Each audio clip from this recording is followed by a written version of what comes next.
Good morning, everybody. It's about 17 degrees Fahrenheit here in Fairbanks, Alaska. Lots of snow on the trees. Got about another inch last night.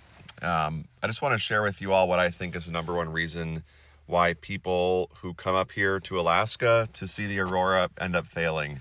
And it's actually very simple. I think it's really hard for people to stay up late enough and really put in the hours to be up until 3, 4, 5 a.m. to catch those late substorms when the aurora is just going crazy and they end up sleeping through it. And the reason why I know this is because I've talked to people who've been up here in like the peak months of February to April, and they'll complain and say, oh, I never saw the aurora when I was here. And then in the same breath, they say, yeah, we were going to bed around 10, 11 p.m. And then as soon as I hear that, I know exactly why they didn't see any aurora. So a little known fact about Fairbanks is that because of our relation to the magnetic pole, I guess the geomagnetic pole technically, and our time zone, auroras typically peak here around 1 to 3 a.m. And that's later than other places in the world like Iceland or Norway when that peak is around 11 p.m.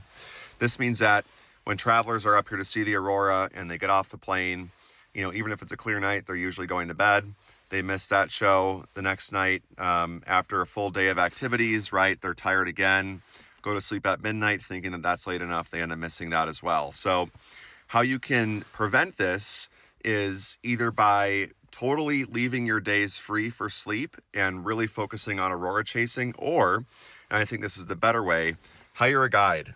We had a tour last night that went out, and the guests were sleeping the entire time, but it was fine because Maya, who runs the tours, was awake. She's basically nocturnal, and she alerted them to when the aurora was really good.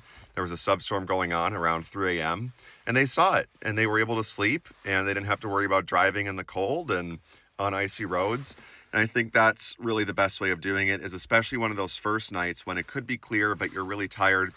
Just book a tour, don't stress about it, and that way you're able to see the aurora, which again typically peaks around 1 to 3 a.m. here in Fairbanks, a little bit later than some people think. So I think that's probably the number one reason why people don't see the aurora, is that they're just asleep when it happens. And yeah, there's no reason why you have to have that happen to you. There's ways that you can work around it.